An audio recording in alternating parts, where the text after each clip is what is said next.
जय माता दी। Welcome to my channel. आज की वीडियो में आपके साथ शेयर कर रही हूँ ऋषि पंचमी पूजा। मैंने ऋषि पंचमी की पूजा किस तरह से की थी वो मैं आपके साथ शेयर कर रही हूँ। इस पूजा को दोपहर तक कर लेना चाहिए। पूजा के क्या नियम होते हैं वीडियो को लास्ट तक देखिएगा। ये व्रत साल में एक बार आता है। पीरियड के टाइम पर यदि हमसे गलती से भूलवश हम घर में पूजा पाठ होती है किसी भी सामग्री का स्पर्श कर लेते हैं, मंदिर चले जाते हैं, कहीं यात्रा पर जाते हैं, वहाँ हमें पीरियड्स आ जाते हैं, तो इनसे जो लगने वाले पाप होते हैं ना, उनके निवारण के लिए व्रत किया जाता है।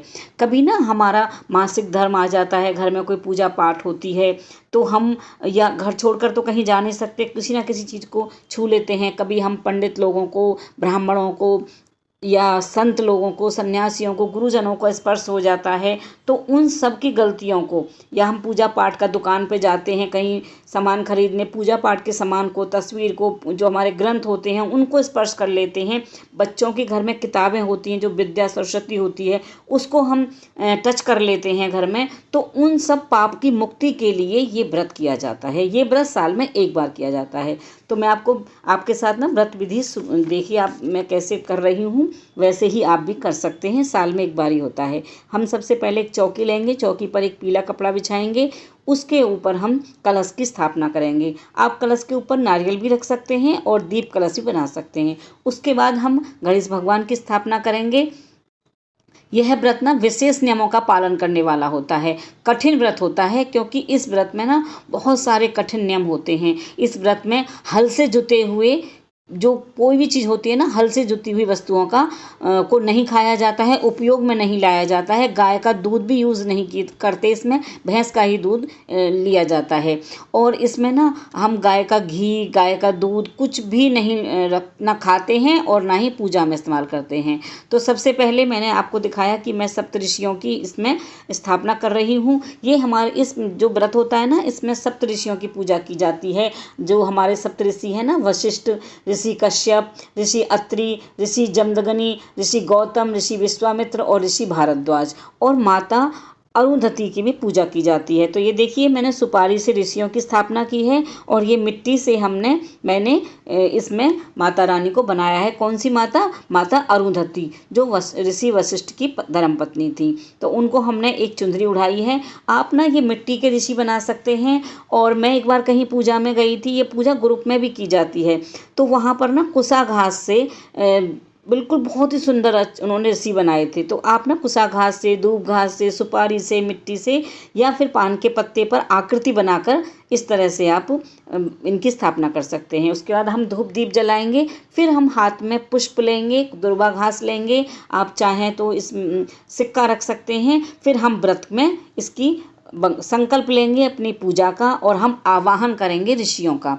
हमें हाथ में पुष्प लेकर आवाहन करेंगे सप्त ऋषियों का, माता अरुंधति का और गणपति भगवान का, कि आप हमारी पूजा में पधारें और हमारी पूजा को स्वीकार करें, हमें अनुग्रहित करें। इस तरह से हम पुष्पों को छोड़ देंगे। उसके बाद हम भगवान का स्नान करा रहे हैं जल के छींटे दे करके। और जल के छींटे देख, आप चाहें तो अगर आपने आकृति बनाई है तो आप स्नान भी करा सकते हैं, नहीं तो जल के छींटे देंगे। उसके बाद हम गणेश भगवान को चंदन का केसर तिलक लगाएंगे, अपने कलश की पूजा करेंगे, कलश पर तिलक लगाएंगे। और फिर हमने जो ऋषि की स्थापना की है ना, तो हम सप्त ऋषियों को भी चंदन का तिलक लगाएंगे।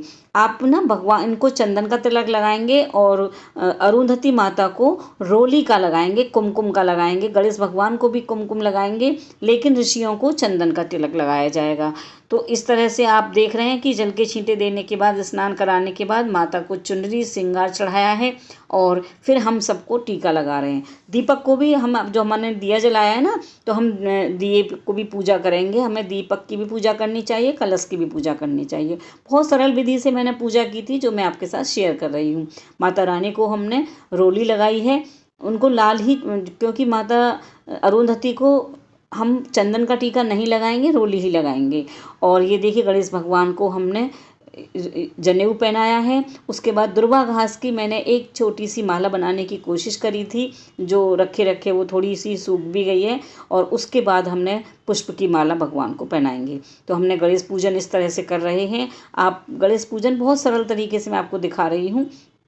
हम भगवान को मौली, गणेश देवता को मौली चढ़ाएंगे। फिर हम सभी ऋषियों को वस्त्र रूपी, आप रुमाल चढ़ा सकते हैं, और आप चाहें तो गमछा होता है ना, वो भी चढ़ा सकते हैं, और मौली चढ़ा सकते हैं, जैसे मैं चढ़ा रही हूँ। तो इस तरह से हम उनको ये सब भगवान को समर्पित करेंगे। और अरुंधति माता को हम श्रृंगार देंगे।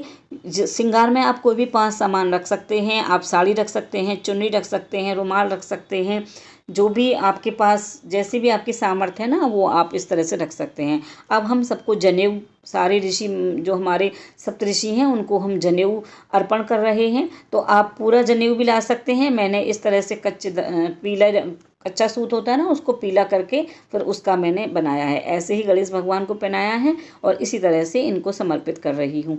तो ये मैं पूजा आपके साथ जो शेयर कर रही हूँ ना, ये बहुत ही सरल तरीके से कर रही हूँ।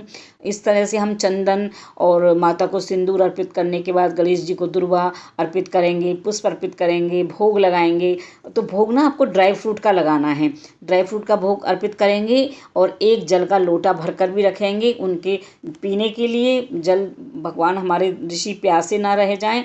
और फिर हम उनको फल चढ़ाएंगे। आप 7 फल ऋषियों के लिए चढ़ाएंगे और एक माता अरुंधति के लिए, गणेश भगवान के लिए, सभी के लिए जल, इस तरह से फल चढ़ाएंगे, ड्राई फ्रूट का भोग लगाएंगे। फिर हम हाथ में पुष्प लेकर कथा पढ़ेंगे, और कथा मेरे चैनल पर आपको मिल जाएगी। कथा पढ़ने के बाद हम जो हाथ में पुष्प है ना, उनको कलश के पास छोड़ देंगे। फिर हम आरती करेंगे, गणेश भगवान की आरती करेंगे, सप्तऋषि की आरती करेंगे, मंत्र बोलेंगे। मंत्र आपको डिस्क्रिप्शन बॉक्स में मिल जाएगा, वहाँ से आप मंत्र बोल सकते हैं। फिर हम अपनी पूजा में जो भी कोई कमी रह जाती है ना, उसके लिए क्षमा के लिए हम भगवान को इस तरह से दक्षिणा चढ़ाएंगे, दक्षिणा अर्पित करेंगे और अपनी क्षमा उनसे मांगेंगे, ऋषियों से, कि हमारी पूजा में हमसे जाने अनजाने में जो भी कोई कमी रह गई है, या हमने अधिकता कर दी है, या जो भी हमारे पास सामान की कमी थी, तो वो सब के लिए अपनी क्षमा मांगेंगे। हमें क्षमा करें, माता अरुंधति, गणेश भगवान हमें क्षमा करें, सप्तऋषि हमें क्षमा करें। इस चौकी को शाम तक रखा रहने देंगे। शाम के बाद ही हम चौकी हटाएंगे। जल के लोटे को सूर्य भगवान को दे देंगे पूजा के बाद, और सभी फलों को हम प्रसाद रूप में बांट देंगे। श्रृंगार के सामान को भी हम प्रसाद रूप में बांट देंगे। किसी ब्राह्मण को मंदिर में दे देंगे, दक्षिणा भी किसी ब्राह्मण को मंदिर में दे देंगे। श्रृंगार के सामान को आप स्वयं भी यूज कर सकती हैं। और इसमें हल से जुता हुआ कोई भी आपको फलाहार नहीं करना है। आप ड्राई फ्रूट खा सकते हैं, भैंस का दूध पी सकते हैं, मखाने की खीर बनाकर खा सकते हैं, क्योंकि मखाना हल से जुता हुआ नहीं होता है। तो ये भादो महीने में शुक्ल पक्ष की पंचमी को व्रत किया जाता है। हल से जुते हुए कोई भी वस्तुओं को इसमें सेवन नहीं किया जाता है। अगले दिन ही इसमें हम अपना व्रत खोलते हैं। सूर्य भगवान को जल देकर पूजा करने के बाद चौकी को हम रात को ही हटा देते हैं। सारे सामान को हम विसर्जन कर देंगे।